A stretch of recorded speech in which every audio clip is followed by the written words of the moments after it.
Hello, everyone, and welcome to Snap Take. This is Glazer of Snap Judgments, the official podcast of Marvel Snap Zone. Today, we're going to take a look at how you should spend your tokens, your Spotlight keys, this month. What's going to be in every Spotlight cache? What do the new cards look like? What do they do? And where should you buy? But before we do that, I wanted to show you this really great deck. I didn't want to let a day go by without doing a full deck guide. So we're going to look at Comey's High Evo 2.0 list. Hopefully you think that this list is as cool as I do, because I think that this is a wildly interesting and powerful Marvel Snap list that is fundamentally built on trying to get out Abomination and Ajax, but there are many other play patterns that can win you games of Snap. If you're interested in checking out Comey's, he is at twitter.com/Comeys01. And the reason we always feature Comey's decks is Comey's is the current Marvel Snap World Champion. Earlier this year, since global launch, there were a series of tournaments held by 3 different organizations, and the winners and top cut players of each gained points to meet in an invitational giant tournament. At that major tournament, Comey's, an Italian player, was able to take the win and claim the title, the only person alive that I know of that can claim the title of current Marvel Snap World Champion. So whenever Comey's, the World Champion, releases a deck, we do our best to cover it here on the channel. For this list, very few high series cards are needed. In fact, 2 Series 5 and 1 Series 4 are all you must have for the list. You should absolutely have High Evolutionary to play this. Ajax is the card that I think it is least likely for you to have, but Ajax is extremely strong in this list, and Man-Thing is likewise a requirement. For this list, Nebula can be Sunspot or Misty Knight without you losing too much at all. That is very much the easiest change. In fact, I'm not 1000% sure Nebula is better than these cards in the first place. Particularly, I think I like Misty here. US Agent can be White Widow, Jeff, or Cable. Yes, White Widow and Jeff are also high series cards. Cable, however, is not, and I think Cable does a really, really good job. Cable is, in my opinion, the best non-high series 2-drop, and I keep seeing top players just sort of put him in decks and winning a lot. I'm also going to add one more thing. The current #1 player has been adding Quake to his list as just a surprise card, and I think Quake could have some value here as well. Cassandra Nova and Red Guardian are again both good cards that add negative to the opponent's deck and board in particular, but can be replaced. We're looking Sage, Thing, Debris, Ghost, Mobius, and Rogue. So Sage gives you an extra thing to do at the end of the game if you don't see Ajax. Thing is a play on turn 4 for some more negatives, much like Cassandra or Red Guardian would be, particularly on board. Debris creates yet more negative stuff with Hazmat to do. Ghost lets you not have priority and avoid things like Shang-Chi, although it does make you vulnerable to life. Mobius counters opponents, and Rogue lets you counter what counters opponents, much like Red Guardian does. Again, Evolutionary is necessary even with only very few Evolutionary cards in this deck. I believe it runs 2.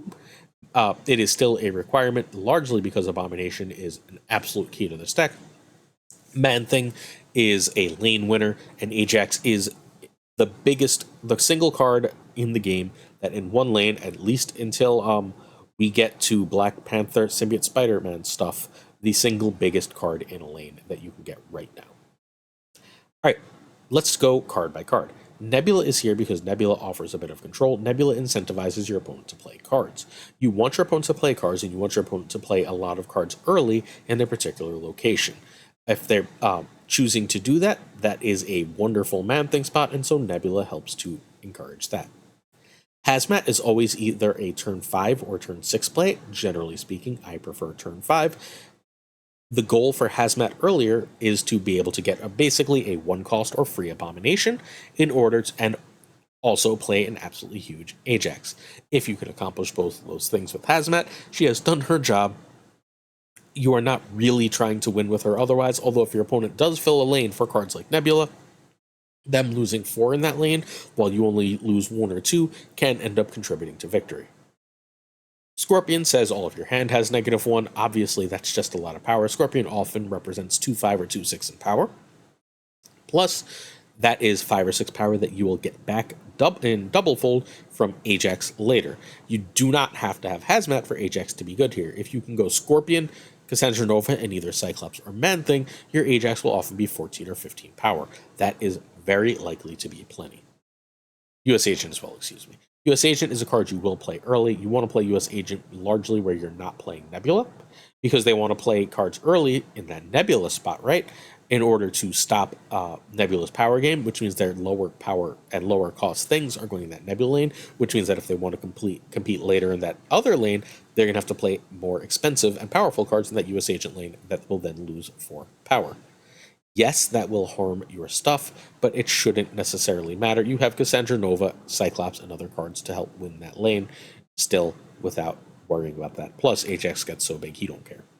Cassandra Nova works the same way Scorpion, except in deck. So if you go Scorpion into Cassandra Nova, you've taken 1 off their entire hand, and then you've taken 1 off their entire deck. So unless they have Luke Cage, they should have 1 card, the card they drew from turn 2 to turn 3, and any card they played before turn 2 that will not have negative on them.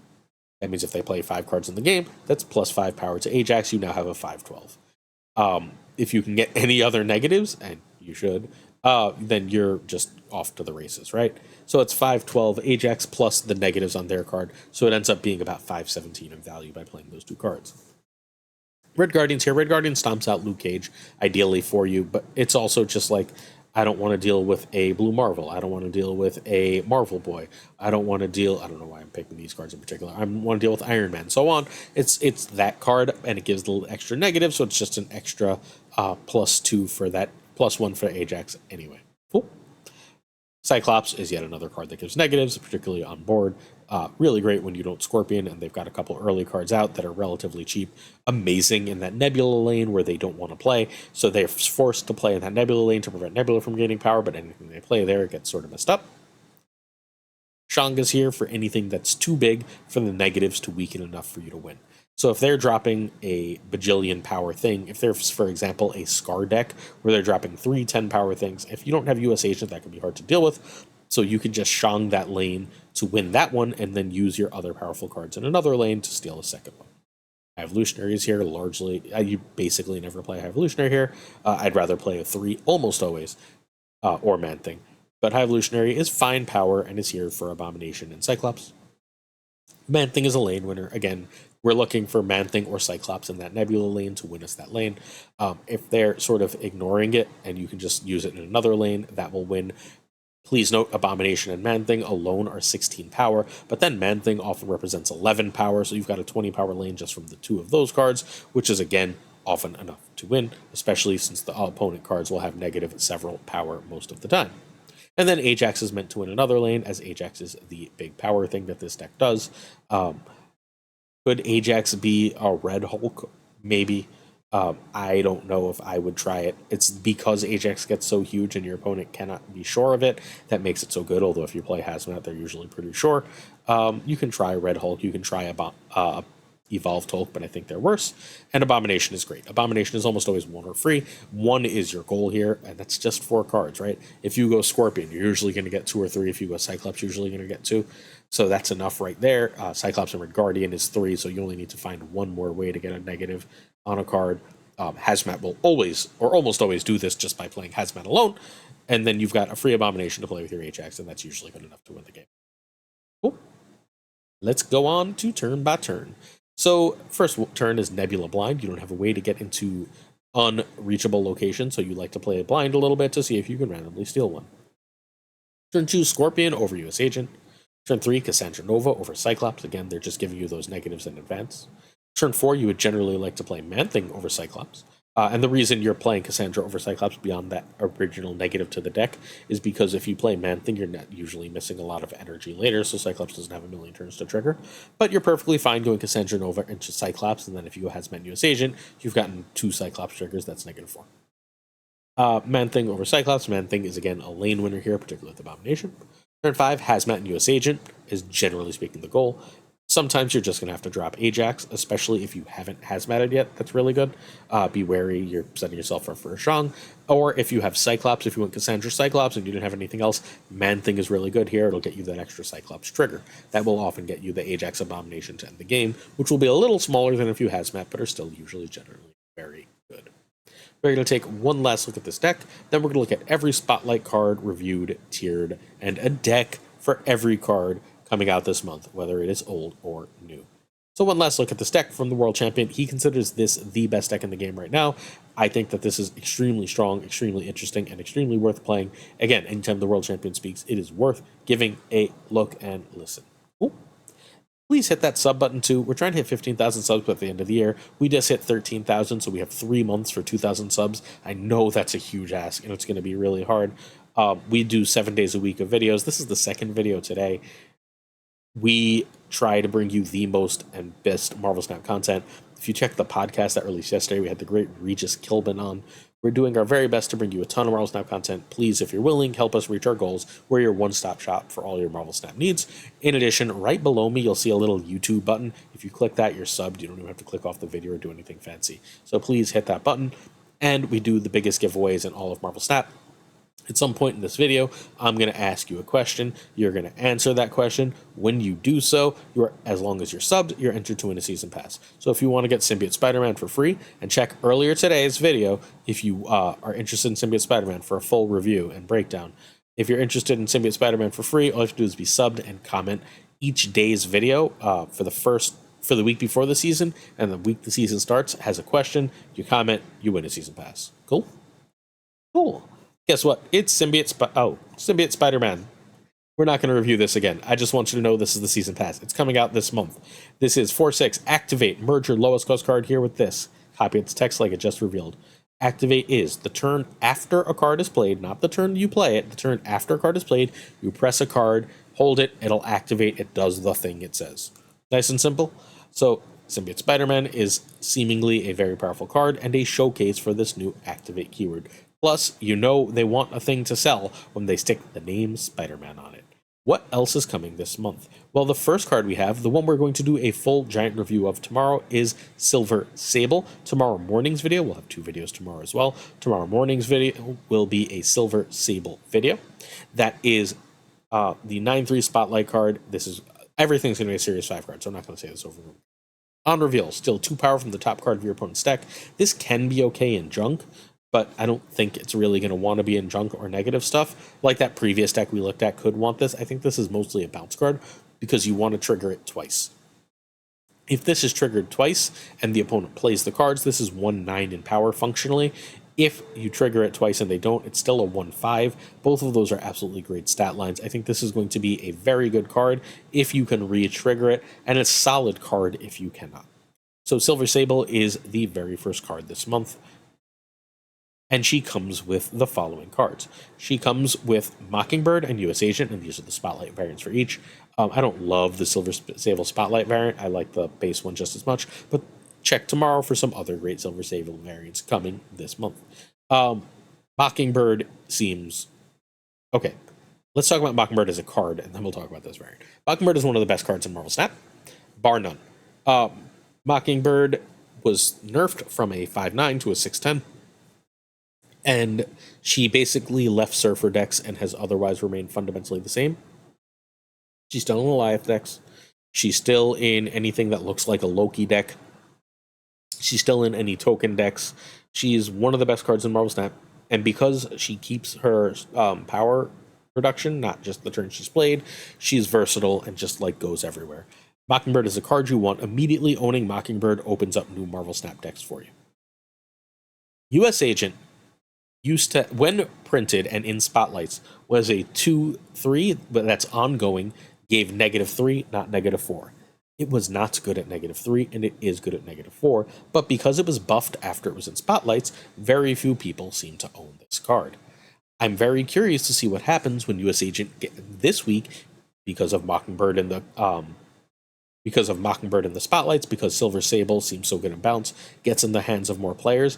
I would not be surprised at all if U.S. Agent ended up becoming a meta card relatively soon after this spotlight, once more people can play him. I think U.S. Agent is an excellent card. For example, I know for a fact the #1 player in the world right now does not own U.S. Agent. Could this player do something with U.S. Agent that helps put him in the hands of more players, puts him in more decks? Yes, I believe so. Because every time I've played this card, it's been an absolute cube thief. U.S. Agent is very good. This is a very strong week for all 3 cards. So if you're missing all 3, this seems very easy. And again, we're going to do a spotlight for each of them. We're going to tier every single card and then give advice. So don't worry about that. First, we're going to start with a deck for Silver Sable. This is the Silver Sable deck I'm going to start with. This is Bounce by Night. This is fundamentally an alteration of the most recent version of Barzy's werewolf deck. So fundamentally, we're just saying Silver Sable here as an extra one, so I can do more shenanigans in terms of moving werewolf. It gives me an extra power card, right? Silver Sable, Hood, and Rocket Raccoon can all represent like 9 to 12 power, or 9 to 18 power in Hood's case. Spider Ham works really well. I think that this is going to be a very good home. Moving werewolf extra seems great. Being able to hit Bishop seems amazing. Next up, we have It's Guest Infinite list. This is our Mockingbird list. If you would like a full review of this, make sure you check out tomorrow afternoon's video, where we're going to do a full regular deck guide video. I'm going to tell you all about this list then, but for now, what you need to know is Squirrel Girl makes Mockingbird a 4/10, and Shauna makes Mockingbird a 3/10. And if you do both, you have a 1/10. That's insane power. And I think that Mockingbird, because of this insane power, is a must-have card. It's amazing to play this card in fundamentally any circumstances, but if you can manage to get it out with Gilgamesh in particular, or toward the end of the game with other powerful cards like Blue Marvel, you are just way ahead of the curve, and it's very hard for opponents to keep up with that level of power. So Mockingbird is an absolutely stellar card in this type of list. Mockingbird's in a lot of lists, though. Finally, we have Buff Captain America. Buff Captain America is a great Twitter watcher. Our friend Nick, the Greek Geek, called our attention to this. This is a U.S. agent list through and through. It is basically saying, I've got a bunch of cheap stuff, right? This is almost an old Noki list. I've got a bunch of cheap stuff that I can mess with you with. U.S. agent says, I will handle your powerful stuff. Man-Thing says, I will handle your cheap stuff. Luke gives you little downside. Loki is obviously just great here. And everything else is just sort of adding cards, disruption, a little bit of extra good stuff. This list has been very powerful and very interesting, and it is a good home for U.S. agent. In addition, don't forget to check that very first video, this deck, if you would like another U.S. agent home. Props to Buff Captain America, though, for this really cool build. All right, Madam Web is the second week of the season, technically, is Spotlight card. She is a 2/1 ongoing. You can move one of your other cards away from here each turn. I think she's going to be amazing. I think not only does she make Move seemingly meta, I think Move will be meta fundamentally the instant this comes out. Move was almost meta 2 seasons ago. Sizer finished in second place, largely playing a Move list, at this point 3 seasons ago, while Madam Web will also be really great in good stuff decks. That's what we're going to look at in a little bit, because just being able to turn any of your cards into a Jeff or Vision from her lane makes your opponent figuring out how much power needs to go where extraordinarily difficult. I think Madam Web is going to be a meta card. She's going to join Kate Bishop, Jeff, and White Widow as the best 2-drops in the game, continuing the ascension of that cost slot. She comes with the best 6-drop in the game in Alioth. Alioth is a 6/10 who basically, as long as you have priority, removes all the abilities from the unrevealed cards at the opponent's location. This is game-winning, particularly against anything like Bounce or Surfer that wants to go off last turn. Anything like Iron Man. Like, any of these cards are absolutely destroyed by Alioth as long as you have priority. This is a really cool Alioth variant, by the way. Cool dragon-faced one, much like the one that you would get if you finished one of the recent albums. I think this is a very cool Alioth variant for the best 6-drop in the game. I don't really like this Madam Web at all, though. Sorry to the artist, but this one isn't my style. I think the bread really pops, but it feels wrong for the character. Meanwhile, we have Silk, who is a card you don't really need. This is not only a Series 4 card, but it's a Series 4 card that the meta has moved past. As a 2/5, we now have multiple playable 1/5s, whether in actuality like Hydra Bob or in effective stats like Silver Sable. So I don't think we especially need Silk. Plus, the move decks have Madam Web, so I'm not sure what they really, really want to do with Silk. Maybe Madam Web gives Silk new life, and they're sort of telling us this is going to work with this, but my working assumption is Silk is the worst card coming in a Spotlight this month. However, she's coming with arguably the best 2-drop and definitely the best 6-drop outside of Mockingbird, right? The best 6-drop that you intend to play for full cost. So there is that to say for this week. Our Madam Web deck that we're going to start with, this is a version of the Silky move decks that was most recent. This is kind of why you don't need Silk, because the Thena package has overtaken the others in this list. So I'm probably going to end up fitting Elsa Bloodstone in this because Elsa seems really good with Venom Web as well. But basically, what I want to do here is say I can put a card on Angela, I can take a card off Angela. And then, like, by taking a card off Angela, I'm not, like, wasting a move for Jeff and Nocturne, and I don't know how my opponent can tell how much power I have everywhere. So unless they have an insane amount of power everywhere, I should be able to put power in ways that places they're not expecting and win the game, or at least that's the goal with this one. Again, the move here is not the goal, right? I'm not using any move scalers. We'll take a look at Madame Web move scaling during her week at some point. I think we have that list basically ready. It's just stick move cards together, more or less. But once we get there, I think we're really, really good to go. Also, please note Madame Web as a 2/1 will work with Ravonna for those dagger packages that use that card as well. All right, next up we have Butt Stonks. This is going to be the Goliath deck we look at. Emperor Hulkling here is perfectly fine as Magneto, just for the record. We covered this last week. This list is currently, I believe, number 3 on the Infinite Leaderboard in Butt's hands, but changed his name to something silly or another. I think they all went Yacht as their name for some reason, his little group of friends. But regardless, Butt is in the top 3 of the Infinite Leaderboard with versions of this list, which is a fundamentally a Wiccan list. Goliath loves Wiccan lists. Goliath loves Goliath lists. It is a requirement for this type of deck. It is clearly the best 6-drop for this type of deck, and thus you should have it. Meanwhile, this is 3-ish seasons ago. The season Goliath came out. This was my highest win rate deck. You can see Den made this version of it. I found it. I tweaked something or other small. I think I took out Widow for something, and I just played it, and I really loved it. But it's been overtaken by the Moon Knight versions of this list. There's like a bunch of Moon Knight Proxima versions of Darkhawk right now that run Stature and Black Bolt that are just better than this right now. And so this list isn't as good, and so Silk has no home. But if Silk were to have a home, if you wanted to play Silk, I put in Craven. If you were to play Silk, it would be this, and I put in Craven over White Widow because I felt like I wanted a scaler. Cool. This list worked perfectly freaking fine. If you feel like giving this a run, you won't be sad that you did. I just don't think it's one of the best decks in the game.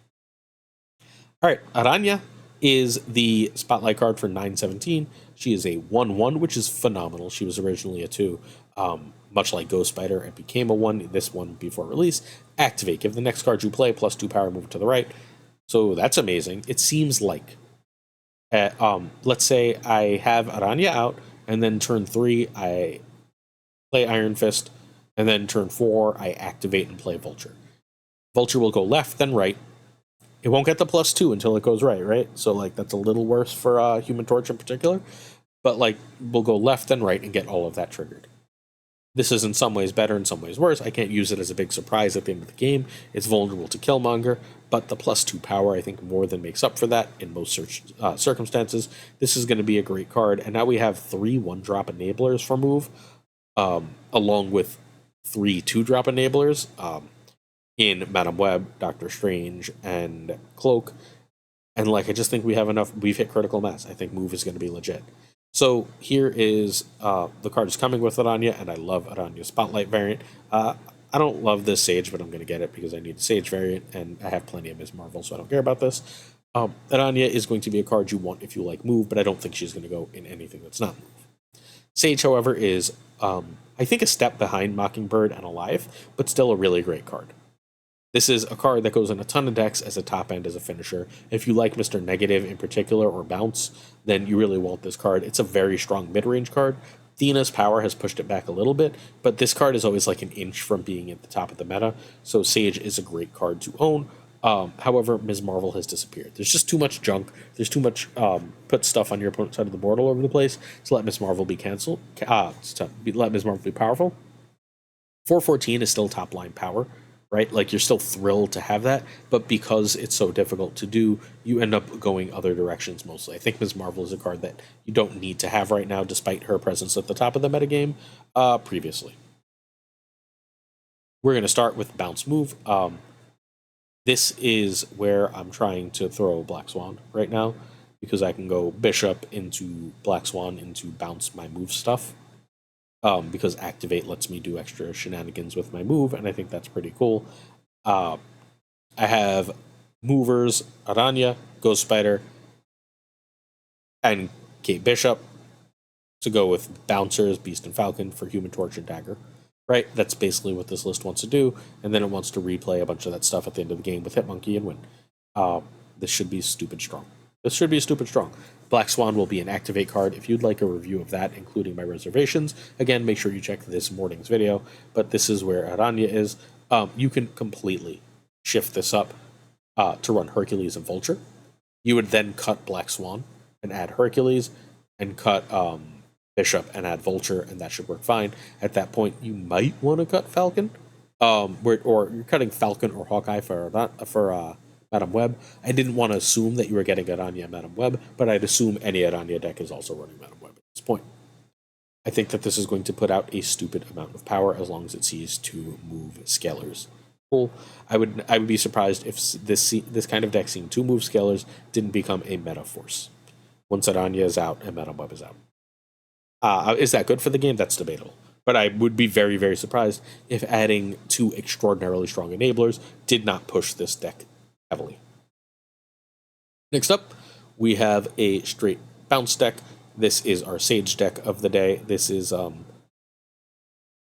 variation of the Woody list, I believe.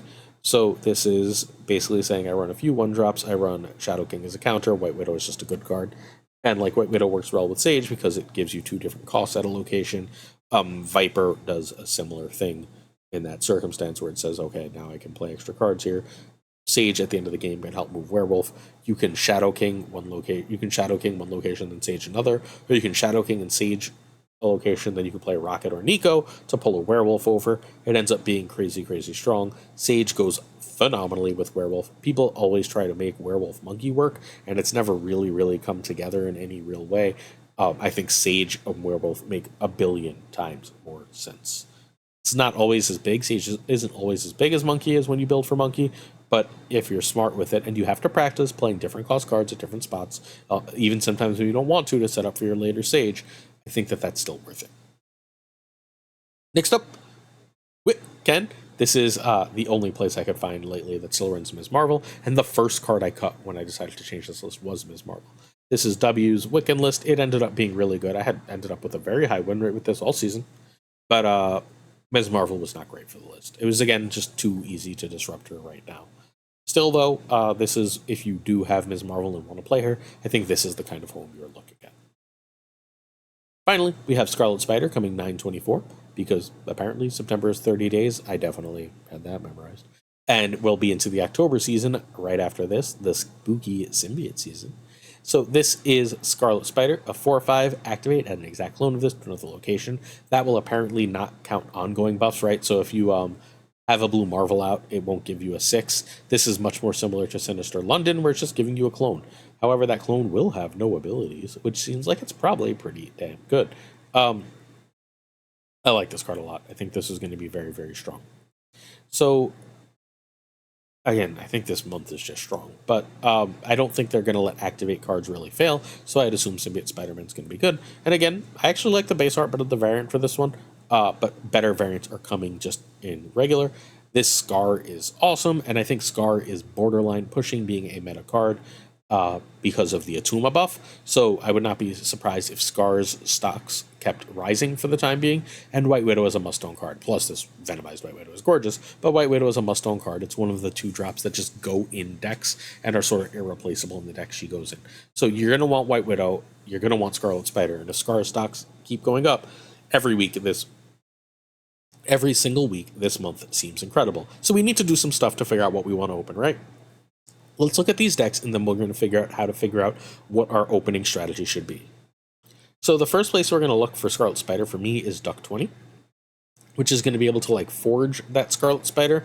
You might want Symbiote Spider-Man, but again, I didn't want to assume you're going to buy that. I'm assuming Patriot is going to work on the Symbiote Spider-Man clone, and then from there we should be good. So like, yeah, you get the idea here, right? Like you just have that. You have an extra 10 power, and you have extra ways to put power on it. If you go Gwenpool into Scarlet Spider, and you're making that extra Scarlet Spider last turn, all those Gwenpool buffs on that are going to work super well.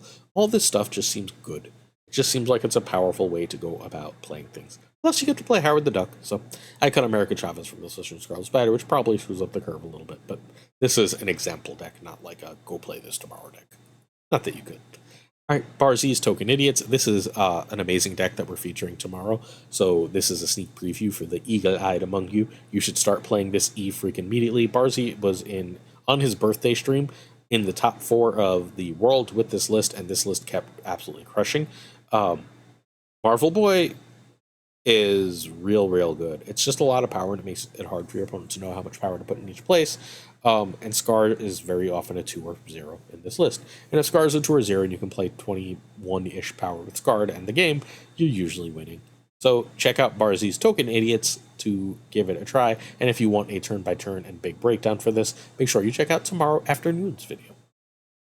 Finally, we have Frank Puddle's Clog. Frank Puddle tagged me in this. This is fundamentally an old list, right? Like, we've all seen this list when Dr. Octopus was a 5/10. Well, it turns out that the list still works fine. Frank Puddle won his league with this and climbed an awful lot, so I gave this a try, and it's still really good. Like, you're not auto-winning on Doc Ock as often, but, like, you're still able to clog perfectly effectively and win games off the clog cannonball nonsense. Most cannonballs a little better, so on and so forth. So I urge you to give this Frank Puddle clog list a try. This is just an example of White Widow. We could find 1,000 White Widow lists. All right, so S tier cards are must-have. So I do every month. I go on Docty's channel, and on Docty's channel, we tier every series 4 and 5 cards in terms of how much you should get them. So please check that out. We'll be recording that relatively soon for the new month. But right now, we're gonna tier all the cards, and then we're gonna speculatively tier all of the new cards. I was unwilling to call any new card a must-have because War Machine is fresh in my memory, which we thought was a must-have, which is in fact an F tier card. So given that, I didn't want to give it a tier. I didn't give anything new a tier. So we have 3 S tier cards there: Mockingbird, Goliath, and White Widow. Mockingbird is a deck enabler for a million decks, as is Goliath. White Widow is just a really important piece of a lot of decks, particularly anything that does any clog. Whether it has a smaller clog package or clog is its main game plan, you need White Widow. Plus, it's just a really strong card. So those are the 3 S tier cards. Unfortunately, those 3 are different weeks. If any of those were the same week, we would have our easy, oh my god, go get that week. However, if you're only missing one of them, that's the week to open this week. Spoiler, right? If you have Goliath and Widow but are lacking Mockingbird, well, open Mockingbird week. You get the idea? You want those cards. Your solid buys, your A-level cards, like go get these cards, but not nearly at the same level, are Madam Web, Sage, and Scarlet Spider. And I think Madam Web is very likely to be S tier, but again, I'm unwilling to put her in S tier. And I think there are times when Sage has been S tier, and I wouldn't be shocked if Scarlet Spider ended up S tier. So Madam Web comes with Goliath, right? Sage and Scarlet Spider, however, come together. Scarlet Spider and White Widow come together. Mockingbird does not come with another A tier card. Mockingbird does come with 2 B tier cards. Both Silver Sable and US Agent, I think, are B tier cards. Silver Sable is only 1 deck. However, if you like bounce and you need Mockingbird, Silver Sable can easily be an A for you. US Agent is likely a tier lower. US Agent likely actually belongs in B tier. So what we're saying is, if you are missing Mockingbird and like bounce, then that is a really easy week to open. Aranya is only for move, right? Like, the only 1 deck is for decks you like. If you really want to make a move deck go, you have to open for both Mana Web and Aranya. I'd rather have Web than Aranya, but you need to open for both, so you need those weeks back to back. And Scar, if you're suddenly in love with Atuma decks, then you need Scar. But here's this important thing I want to say about Scar. Scar was the January Season Pass, and if you've been playing that long, please tell me you're buying the Season Pass. Check this morning's video for the math on why Season Passes are worth it. Season Passes are $10, but they're at worst $120, and at best over $230 in value. And, like, you should really be buying Season Passes. And then you don't have to worry about Scar here. You can just sort of eliminate Scar from your consideration if you already have it. If it suits you as Ms. Marvel, I don't think she's good right now, but I think she could be later, and not without buffs as Silk. I think Silk is just a bad card right now. Cool. So Silk being with easily the other 2 highest cards in Goliath and Madam Web will pull that week relatively down. Unless, again, you really want to play Madam Web and Goliath, then you just sort of take Silk if you get it. Whereas Ms. Marvel is in what I think is probably the weakest week. So obviously you target the highest tier stuff. I don't know why I spelled it Hughes, but yeah, you should do that. The Hughes tier stuff. Mockingbird with Sable and US Agent. Mockingbird is must-have, but the others are pretty specific. US Agent only goes in very hyper-specific decks. Silver Sable only goes in very, I think, one very hyper-specific type of deck. So Mockingbird is great. If you want Mockingbird and love Bounce, open. If not, I think I'm leaning towards skip for that. If you need Goliath, I think that he and Madam Web are open, and I think that would be my first pick. If you need Goliath and want Madam Web, and I think you're going to want Madam Web, that would be the week I save for. Aranya is only for move lovers, and the card you want, the Madam Web, is more important. So if you're limited in keys, I'd much rather have Madam Web than Aranya. Sage really helps building decks, but I'd go with week 1 and week 2 before this as a general rule. This is the last week that we're because it's the only one that doesn't have an S tier card if you're missing all the cards. But if you really must have move, right? If you want move and you have Goliath, I'd rather open Aranya and Sage than just Madam Web. But if you need Goliath, I think Goliath and Madam Web are much better than Aranya and Sage. All good? Scar has seemed great since the Attuma change. Scarlet Spider is Activate, and I don't think they can afford to let Activate be bad, since it's the first keyword they've ever added, and White Widow is probably the best 2-drop in the game.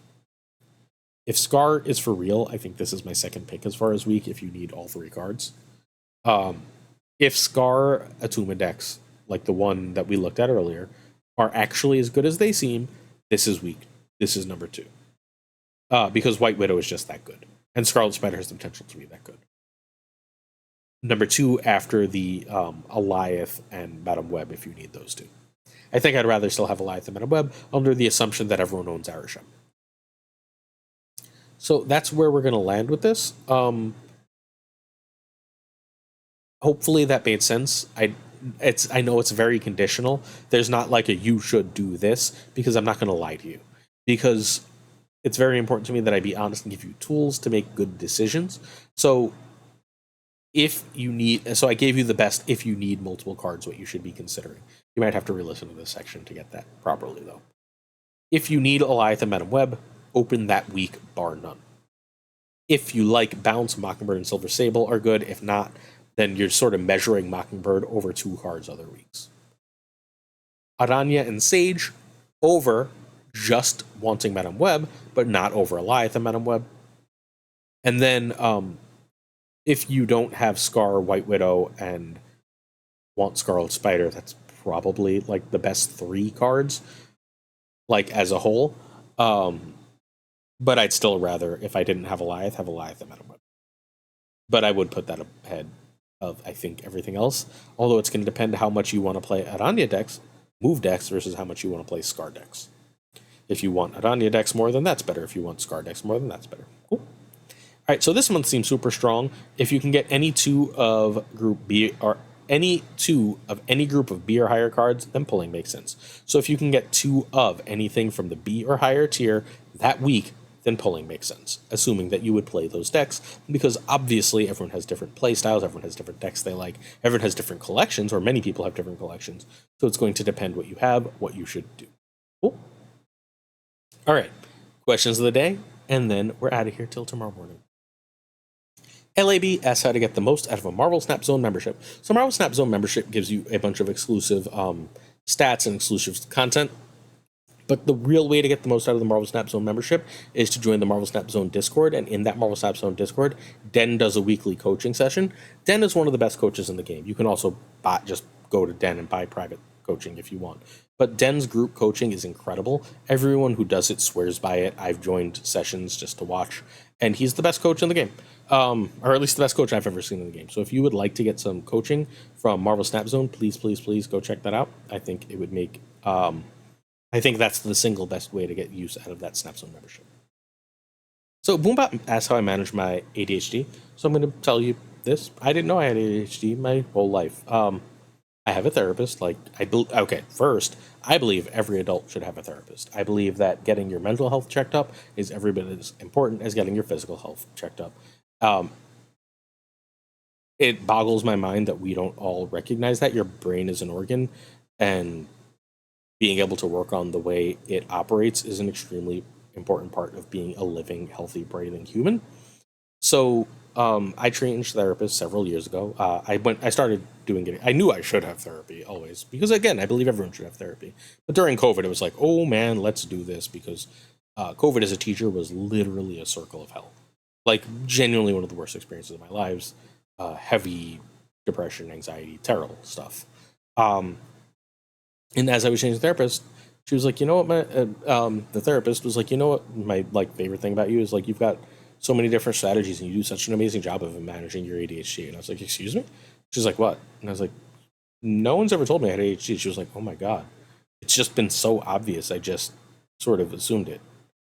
And so I didn't consciously manage my ADHD. I consciously managed myself because I didn't know I had ADHD forever. Which means I handle it differently than people who've known they have it. Because I never so I do a million videos, right? So everything is very structured. You saw the flow of the slides, right? So everything is very structured.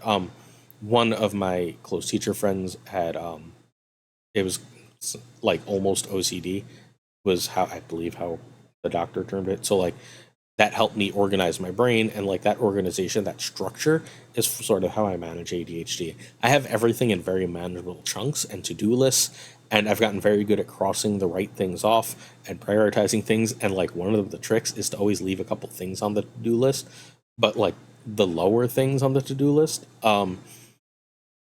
give yourself breaks, give yourself grace, but make sure you have a list and a schedule, not times on the schedule, times at a pressure that sort of breaks the way my brain works. I can't be at 4 p.m. I have to be doing this. That will never happen. I'll just be it's 11 p.m. Whoopsie. But if I'm I know I have these 6 things to do today, I know I have these time allotments, and I just sort of fit them in throughout the day, I will make sure I get 4 of those done so that I don't get crippled by the overwhelming frustration of not having accomplished everything. But because I believed in doing the most important stuff first, what actually needed to be done will be done, and I'll always have the motivation to keep going. Because I didn't finish, I'm able to pick up and start the next thing. Hopefully that made sense to people and you found that useful. Can you actually let me know what you think about that in the comments? I know didn't do the question of the day. I didn't forget. That's actually going to come up on the next thing. Mandatory Burnout asks how to Manilow and Hercules. And I think the deck is very simple. I think it is literally just the move cards together, probably with Beast. I don't think it's honest to God anything more than that. I'm not even sure if the deck wants Falcon, but it's just a bunch of the cheaper move cards, no Heimdall, the cheaper move cards, and Beast. And I think that's kind of it. I think that adds enough power to win most games of Marvel Snap. You probably want Shadow King in that list, but I'm not even 1,000% sure on that. Madam Web just seems incredibly strong with Hercules. You spit a card into Hercules, it bounces somewhere else. If it bounces into Madam Web, great. If it doesn't, then you can use a cloak or a Doctor Strange to pull it back into either Madam Web or Hercules and give it another shot. And moving any move card that much just is a lane winning power. I'm convinced that this combination is why they got rid of Shadow King being stopped by Luke Cage. Because otherwise, I don't know how you deal with it. And that's going to be the actual question of the day. Are you looking forward to a move meta? How powerful do you think move will be? Do you think we're coming for a move meta? And then, do you think that move meta is going to be healthy, fun, or is it going to be frustrating and something we want changed almost immediately? That's the question of the day. Thank you so much for bearing with me. Certain tiers of support on our Patreon come with on-air thanks. It's the second time I'm doing this today, so I'm going to go real fast. I'd like to say thank you to Abigail Kieslin, Mandatory Burnout Cables, Irregardless, David G. Wingfield, Direwolf, LAB, FaThorNewman, Good Dog Gamer, Deuce Vault, Inc., I Am Frostman, Jane Everett, Corwin, Primed Ryan, Ryan Burke, Kier Tixley, Koi Ray, Black Dahlia, Pyrofroze, The Goat Seeker, Denman Falcon, Quid Pro Joe, Docty, who's got a video similar to this you should check out, Fat Nick, Ginger Prime, Philip Rakovich, Haplo, Kenny Loggins of The Danger Zone, Rob Silverman, The Notorious Bizza, Xworth V, and Skippy G, Tommy Nyquist, who won Snap Judgments League Season 1, The King of Bros, Great Kazoo, Jessica Gamble, Woody, Ryan Wood, Kev Sihura, Luna, Chris, Quantum Quinn, John Q, Clam, 8th Sage, Mod Supreme Models, Darth Tater, Joe P, Brian Kaufman, Tristan H. Martin, Jason B, J. D. McDonaldinho, The Fuzzy Dunlop, Spectre Mix, Matt H, DJ, Mikey, Hijinks, No Frickin' Flex, Ocularis, Mr. Craig Sterry, Sheamus, Jonesy, Two Ties, the Great Lauren Whatevs, the Pirate King Tuccrr, the Homie Man, and of course Gunny T, where the T stands for if you're not sick of me, check out my Symbiote Spider-Man video. Pretty proud of it. Think it went real well. And I'll see you tomorrow where we will have a breakdown of Silver Sable with decks. And then following that Silver Sable breakdown, we're then going to go from Silver Sable into a regular deck video in the afternoon. So we got an absolute crap ton of content for you. If you're interested, check it out. Appreciate you. Peace.